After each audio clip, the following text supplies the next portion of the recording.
अस्सलामुअलैकुम सामीन। 13 रबीउल अव्वल की तारीख़ शुरू हो चुकी है। 28 सितंबर है। ख़बर का उन्वान है, हैदराबाद में सहाबी रसूल हज़रत उमर रज़ियल्लाहु तआला अन्हु की शान में गुस्ताखी करने वाले मलऊन को वहाँ की पुलिस ने गिरफ़्तार कर लिया है और उसको तौहीन सहाबा एक्ट के तहत गिरफ़्तार किया है। पता चला है कि पड़ोसी मुल्क में इस दफ़ा के तहत गिरफ़्तारी की सज़ा उम्र कैद हो सकती है।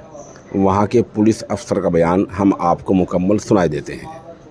मैं अमजद अहमद शेख एसएसपी हैदराबाद में स्पेशली हैदराबाद के आवाम को ये मैसेज देना चाहूँगा और उन उलमा अकराम को जिन्होंने पहले भी एक शर अंगेज़ी की जो एक कोशिश हुई थी जिसमें कुरान पाक की बेरुमती हुई थी राबी सेंटर में, उसको नाकाम बनाया और अपने शहर के और डिस्ट्रिक्ट के अमन व अमान को कायम रखा।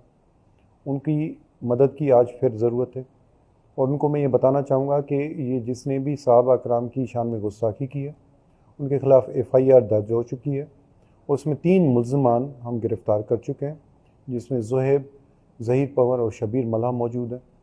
उसके अलावा जो बकाया मुल्ज़मान हैं उनकी गिरफ़्तारी के लिए रेड कर रहे हैं, जो वीडियो की मदद से आइडेंटिफाई हो चुके हैं। इंशाअल्लाह ताला हम बहुत जल्द उनको भी गिरफ़्तार कर लेंगे। सिर्फ़ आवाम से मेरी ये इल्तमास होगी कि वो अपने आप को, अपने जज्बात को कंट्रोल रखें और उन शरअंगेज़ों की शरअंगेज़ी से दूर रहें जो शायद इस डिस्ट्रिक्ट या शहर के अमन व अमान को ख़राब करना चाह रहे हों। इस साजिश के पीछे फ़िरका वारियत से दूर रहें। इंशाअल्लाह ताला मैं as a district police head के हिसाब से आपको अश्योर दिलाता हूँ कि ये चीज़ें अपने करार वाक़ई अंजाम को पहुँचेगी और जो इसमें मुल्ज़मान हैं उनको इबरतनाक सज़ा मिलेगी।